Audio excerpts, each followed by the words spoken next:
Hey guys, good evening. Welcome back to my new blog. ಇವಾಗ 7:20 ಆಗಿದೆ, 7:20 PM. ಈಗಿಂದ blog start ಮಾಡಿದ್ದೀನಿ. ನಾನು ನೋಡಿ ಬಟರ್ ಫ್ರೂಟ್ ತರಿಸಿದೆ. ಇದು ಆಲ್ಮೋಸ್ಟ್ 1 ಮಂತಿಂದ ಅಷ್ಟಂಗೆ ಹೇಳ್ತಾ ಇದ್ದೀನಿ, ಬಟರ್ ಫ್ರೂಟ್ ತಗೋಬಾ ಅಂತ. ಆವತ್ತೊಂದು ದಿನ ಹೋಗಿದ್ವಿ. ಹೋಗಿದ್ದಾಗ ಆದರೆ ತುಂಬ ಬೇರೆ ಬೇರೆದು ವೆರೈಟೀಸ್ ಫ್ರೂಟ್ ಎಲ್ಲ ತೊಗೊಂಡ್ಬಿಟ್ವಿ. ಮಾವಿನ ಹಣ್ಣೆ ಜಾಸ್ತಿ ತೊಗೊಂಡಿದ್ವಿ. ಸೊ ಅದಕ್ಕೆ ಇದು ಬೇಡ ತೊಗೊಳೋದು, ಆಮೇಲೆ ಎಲ್ಲ ಹಾಳಾಗೋಗುತ್ತೆ ಅಂತ ಹೇಳಿದೆ. ಸೊ ಅವತ್ತಿಂದ ತೊಗೊಂಡು ಬಾ ಅಂದರೆ ಅವ್ನು ಹೋಗಿ ತೊಗೊಬರೋಕ್ಕೆ ಲೇಝಿ. ತುಂಬ ಸೋಂಬೇರಿತನ ಮಾಡಿದರು. ಇದನ್ನು ಹೋಗಿ ತೊಗೊಬರೋದಕ್ಕೆ ಇಲ್ಲ ₹300 ಕೆಜಿ ಅಂತೆ, ₹400 ಕೆಜಿ ಅಂತೆ, ಏನೇನೋ ಸುಳ್ಳು ಹೇಳೋರು. ಈಗ almost 200, ₹180 KG butter fruit season ಈಗ. ಸೊ ನನಗಂತೂ ಬಟರ್ ಫ್ರೂಟ್ ತುಂಬಾ ಇಷ್ಟ. ನಾನು ಹೇಳಿದ್ದೆ ತುಂಬ ಸಲ. ಸೊ ನಿನ್ನೆ ನಂದೀಪ್ ಬಂದಾಗ ಅವ್ರ ಮುಂದೆ ಹೇಳಿದೆ, ಇವ್ರು ನೋಡಿ ಕೊಡ್ಸೇ ಇಲ್ಲ ಅಂತ. ನಂದೀಪ್ ಏನೋ ಬ್ಯಾಡ್ಮಿಂಟನೋ ಏನೋ ತೊಗೊಬರಕ್ಕೆ ಹೋದ್ರು ಅನಿಸುತ್ತೆ, ನಡೆಯೋ ಇದೆ ಅಂತ ಏನೋ ಫೋರ್ಸ್ ಮಾಡಿ ಬೈದಿರಬೇಕು. ಸೊ ಹೋಗಿ ಮತ್ತೆ ತೊಗೊಂಡು ಬಂದಿದ್ದಾರೆ ಬಟರ್ ಫ್ರೂಟು. ಒಂದು ಕೆಜಿ ತಂದಿದ್ದಾರೆ. ಒಂದು 4-5 ಬಂದಿದೆ ಅನಿಸುತ್ತೆ. ತುಂಬ ಚೆನ್ನಾಗಿದೆ ಬಟರ್ ಫ್ರೂಟ್. ಅದರಲ್ಲಿ 2 ಹಣ್ಣಾಗಿದೆ, ಇನ್ನೂ ಒಂದು 3-4 ಇದೆ. ಸೊ ನಾಳೆ ಜ್ಯೂಸ್ ಮಾಡ್ಕೊಬೋದು. ಇವಾಗ ಜ್ಯೂಸ್ ಮಾಡೋಣ ಅಂದ್ಬಿಟ್ಟು 2 ಹಣ್ಣಾಗಿದೆ, ಇದೊಂದು ಮತ್ತು ಇದೊಂದು.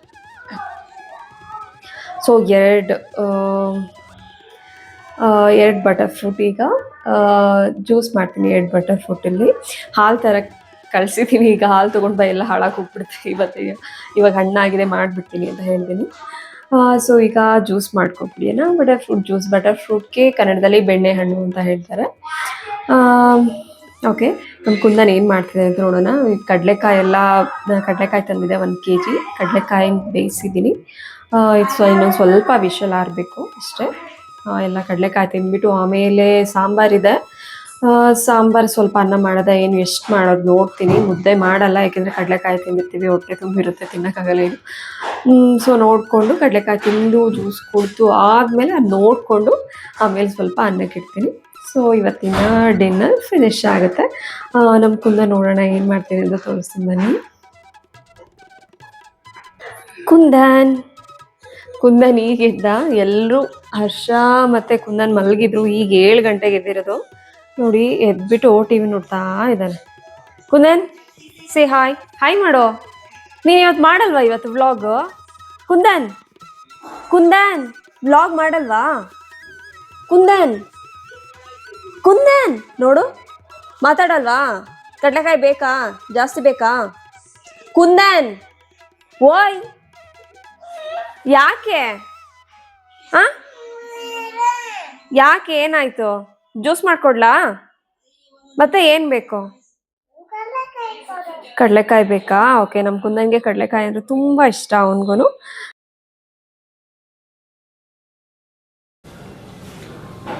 ಈಗ ಬರ್ತೀಯಾ? ಬಾ, ವೇಟ್ ಮಾಡೋಣ, ನಾನು ಬರ್ತೀನಿ. ನೋಡೋಣ, ಕಬಾಬ್ ತಿನ್ನಲೇಬೇಕು. ಇದ್ಯಾವುದು ಈ ಕಲರ್ ಇದೆಯಲ್ಲ, that is exported from Canada.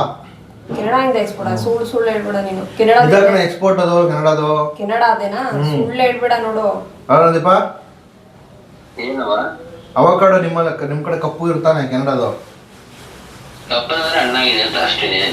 ಇಲ್ಲ ಕಣ, ಒಂದು ಎಕ್ಸ್ಪೋರ್ಟ್ ಕ್ವಾಲಿಟಿ, ಒಂದು ಇಂಡಿಯಾ ಕ್ವಾಲಿಟಿ ತಂದಿದ್ದೀನಿ ನಾನು. ಬೀಜ ಎಲ್ಲ ಕಡಲೆಕಾಯಿ ಎಲ್ಲ ಬೇಯಿಸಾಯಿತು. ಈಗ ಏನಿದ್ರು ತಿನ್ನಬೇಕು, ಒಂದು ಜ್ಯೂಸ್ ಮಾಡಬೇಕು. ಫ್ರೂಟ್ ಜ್ಯೂಸ್ ಮಾಡೋದು ತುಂಬಾ ಈಸಿ. ನಾನಿಲ್ಲಿ 2 ಬಟರ್ ಫ್ರೂಟ್ ತೊಗೊಂಡಿದ್ದೀನಿ. ಅದ್ರ ಮೇಲ್ಗಡೆದೆಲ್ಲ ಸಿಪ್ಪೆ ಎಸಿಬೇಕು, ಒಳಗಡೆ ತೆಗೆದು ಮಾತ್ರ ತೊಗೋಬೇಕು. ಒಂದು ಬೀಜ ಇರುತ್ತೆ, ಅದನ್ನು ಎಸಿಬೇಕು. ಸೊ ಇದಕ್ಕೆ ನಾನು ಫಸ್ಟ್ ಮಿಕ್ಸಿಗೆ ಹಾಕಿಬಿಟ್ಟು ಅದಕ್ಕೆ ಸ್ವಲ್ಪ ನಮ್ಗೆ ಎಷ್ಟು ಬೇಕಷ್ಟು ಸಕ್ಕರೆ ಹಾಕ್ಕೊಂಡು ನಾನಿಲ್ಲಿ ಕಾಯಿಸಿರೋ ಹಾಲು ಹಾಕ್ತೀನಿ.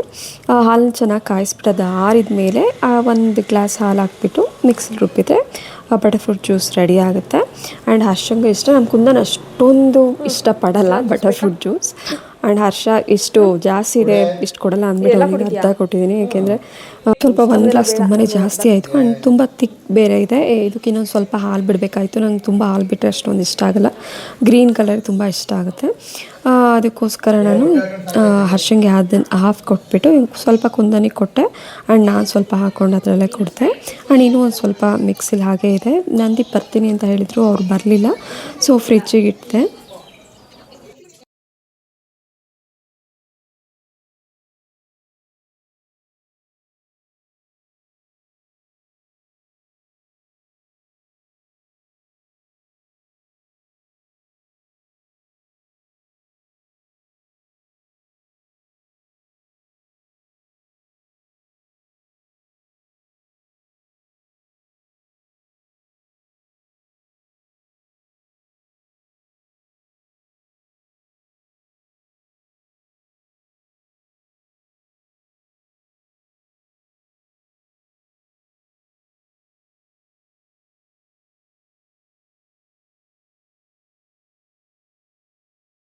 ಬಟರ್ ಫ್ರೂಟಿಂದ ತುಂಬ ಯೂಸ್ ಇದೆ. ಇದು ಹೃದಯದ ಆರೋಗ್ಯಕ್ಕೆ ತುಂಬ ಒಳ್ಳೆಯದು.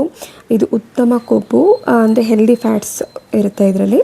ಇದು ಕೊಲೆಸ್ಟ್ರಾಲ್ನ ಕಂಟ್ರೋಲ್ ಮಾಡೋದಕ್ಕೆ ಹೆಲ್ಪ್ ಮಾಡುತ್ತೆ ಆ್ಯಂಡ್ ಡೈಜೆಷನ್ ಚೆನ್ನಾಗಾಗುತ್ತೆ, ಜೀರ್ಣಕ್ರಿಯೆ ಸುಧಾರಿಸುತ್ತೆ. ಇದರಲ್ಲಿ ತುಂಬ ಫೈಬರ್ ಇರೋದ್ರಿಂದ ಸೊ ಫೈಬರ್ ಇರೋದ್ರಿಂದ ಮಲಬದ್ಧತೆ ಕಡಿಮೆ ಆಗಲು ಸಹಾಯ ಮಾಡುತ್ತೆ ಆ್ಯಂಡ್ ತೂಕ ಕಡಿಮೆ ಆಗೋದಕ್ಕೆ ಹೆಲ್ಪ್ ಮಾಡುತ್ತೆ. ವೆಯ್ಟ್ ಲಾಸ್ ಮಾಡೋರಿಗೆ ತುಂಬ ಹೆಲ್ಪ್ ಆಗುತ್ತೆ. ಇದು ತಿಂದ ತಕ್ಷಣ ತುಂಬ ಹೊಟ್ಟೆ ತುಂಬಿತು ಅಂತ ಫೀಲ್ ಆಗುತ್ತೆ, ಅಷ್ಟೊಂದು ಹಸಿವಾಗಲ್ಲ. ಆ್ಯಂಡ್ ಇದು ಮೆದುಳಿನ ಆರೋಗ್ಯಕ್ಕೆ ತುಂಬಾ ಒಳ್ಳೆಯದು. ಇದರಲ್ಲಿ ಆರೋಗ್ಯಕರವಾದ ಕೊಬ್ಬಿರುತ್ತೆ, ಅಂದರೆ ಹೆಲ್ದಿ ಫ್ಯಾಟ್ ಇರುತ್ತೆ. ಇದರಲ್ಲಿರುವ ವಿಟಮಿನ್ಗಳು ಮೆದುಳಿನ ಕಾರ್ಯಕ್ಕೆ ತುಂಬ ಹೆಲ್ಪ್ ಮಾಡುತ್ತೆ, ಮೆದುಳಿನ ಫಂಕ್ಷನ್ಸ್ಗೆ ತುಂಬಾ ಯೂಸ್ ಆಗುತ್ತೆ. ಆ್ಯಂಡ್ ಇದು ಮತ್ತು ಚರ್ಮ ಮತ್ತು ಅಂದರೆ ಸ್ಕಿನ್ ಮತ್ತು ಕೂದಲು ಆರೋಗ್ಯಕ್ಕೆ ತುಂಬಾ ಒಳ್ಳೆಯದು. ಇದರಲ್ಲಿ ಯಾವ್ಯಾವ ವಿಟಮಿನ್ಸ್ ಇರುತ್ತೆ ಅಂದರೆ ವಿಟಮಿನ್ ಇ ಇರುತ್ತೆ, ಮತ್ತು ಆ್ಯಂಟಿ ಆಕ್ಸಿಡೆಂಟ್ ಇರುತ್ತೆ, potassium, folate, vitamin C, E, K ಹಾಗೂ ಮತ್ತು ಇದರಲ್ಲಿ ಫೈಬರ್ ಜಾಸ್ತಿ ಇರುತ್ತೆ. ಇದನ್ನು ನೇರವಾಗಿ ಕೂಡ ತಿನ್ಬೋದು. ಡೈರೆಕ್ಟಾಗಿ ತಿಂದರೆ ನಮ್ಗೆ ಏನು ಅನ್ಸುತ್ತೆ ಅಂದರೆ ಇದರಲ್ಲಿ ಏನೂ ಟೇಸ್ಟ್ ಇರೋಲ್ಲ, ಸಕ್ಕರೆ ಹಾಕ್ಕೊಂಡು ತಿಂದರೆ ಇದು ಟೇಸ್ಟ್ ಬರೋದು. ಆ್ಯಂಡ್ ಇದನ್ನು ಸಲಾಡ್ ರೀತಿ ಯೂಸ್ ಮಾಡ್ತಾರೆ ಆ್ಯಂಡ್ ಜ್ಯೂಸ್ಗೆಲ್ಲ ಸ್ಮೂತಿ ಎಲ್ಲ ಮಾಡ್ಕೊಂಡು ಕುಡಿತಾರೆ. ಇದನ್ನು ಲಿಮಿಟಾಗಿ ಯೂಸ್ ಮಾಡಬೇಕು. ಇದು ಹೆಲ್ತಿಗೆ ತುಂಬಾ ಒಳ್ಳೆಯದು. ಬಟ್ ಆದರೆ ಇದರಲ್ಲಿ ಕ್ಯಾಲೋರಿ ಜಾಸ್ತಿ ಇರುತ್ತೆ, ಅದರಿಂದ ನಾವು ತುಂಬ ಲಿಮಿಟಲ್ಲಿ ಯೂಸ್ ಮಾಡಬೇಕು. ಜ್ಯೂಸ್ ಕುಟ್ಕೊಂಡು ಹೊರಗಡೆ ಹೋದ್ವಿ. ಹರ್ಷ ಕಬಾಬ್ ತಿನ್ನಂಗಾಗಿದೆ ಅಂತ ಅಂದರು. ನಾವಿಲ್ಲಿ ಕಬಾಬ್ ತಿನ್ನೋದಕ್ಕೆ ಅಂದ್ಬಿಟ್ಟು ಟಿ ಸಿ ಪಾಳ್ಯಕ್ಕೆ ಹೋಗಿದ್ವಿ. ಟಿ ಸಿ ಪಾಳ್ಯದಲ್ಲಿ ಒಂದು SRC ಕಬಾಬ್ ಸೆಂಟರ್ ಅಂತ ಇದೆ. ಇಲ್ಲಿ ತುಂಬ ಚೆನ್ನಾಗಿ ಮಾಡ್ತಾರೆ. ಇದು ಹೋಮ್ ಮೇಡ್. ಇವ್ರು ಏನೇನು ಮಸಾಲೆ ಯೂಸ್ ಮಾಡ್ತಾರೆ ಅದರಲ್ಲಿ ಯಾವುದು ಕಲರ್ಸ್ ಇರೋಲ್ಲ, ಮನೇಲೇ ಮಾಡ್ತಾರೆ ಆಲ್ಮೋಸ್ಟು. ಆ್ಯಂಡ್ ಎಣ್ಣೆ ಕೂಡ ಅಷ್ಟೇ, ಅವರು ಎಣ್ಣೆ ಡೈಲಿ ಚೇಂಜ್ ಮಾಡ್ತಾರೆ. ಒಂದು ವಾರ ಇಟ್ಕೊಂಡು ಅದರಲ್ಲೇ ಕರಿಯೋದು, ಒಂದು 3 ದಿನ ಕರಿಯೋದು, ಆ ರೀತಿ ಏನೂ ಮಾಡಲ್ಲ. ಅವ್ರು ಡೈರೆಕ್ಟಾಗಿ ಅಲ್ಲೇ ಕಾಯಿಸ್ಬಿಟ್ಟು ನಮ್ಮ ಮುಂದೆನೇ ಹಾಕ್ಕೊಡ್ತಾರೆ. ತುಂಬ ಚೆನ್ನಾಗಿರುತ್ತೆ. ಆ್ಯಂಡ್ ಓಕೆ, ಮನೇಲಿ ಮಾಡೋದು ನಮ್ಮ ಕೈಲಿ ಆಗಲಿಲ್ಲ ಅಂದರೆ ಈ ಥರ ಎಲ್ಲಿ ಚೆನ್ನಾಗಿ ಮಾಡ್ತಾರೆ ಆ್ಯಂಡ್ ಒಳ್ಳೆ ಎಣ್ಣೆ ಯೂಸ್ ಮಾಡ್ತಾರೆ ಅಲ್ಲಿ ನಾವು ಹೋಗಿ ತಿನ್ಬೋದು. ಸೊ ನಮಗೆ ತುಂಬ ತಿನ್ನೋಂಗಾದರೆ ನಾವು ರೇರಾಗಿ ಇಲ್ಲಿಗೆ ಬಂದುಬಿಟ್ಟು ತಿಂತೀವಿ. ಹರ್ಷ ತುಂಬ ದಿನ ಆಯಿತು ತಿಂದು, ಸೊ ಮನೇಲಿ ನಾನು ಮಾಡಲ್ಲ ಅಂತ ಅಂದೆ, ಅದಕ್ಕೋಸ್ಕರ ಇಲ್ಲೇ ಬಂದು ತಿಂದ್ವಿ ನಾವು.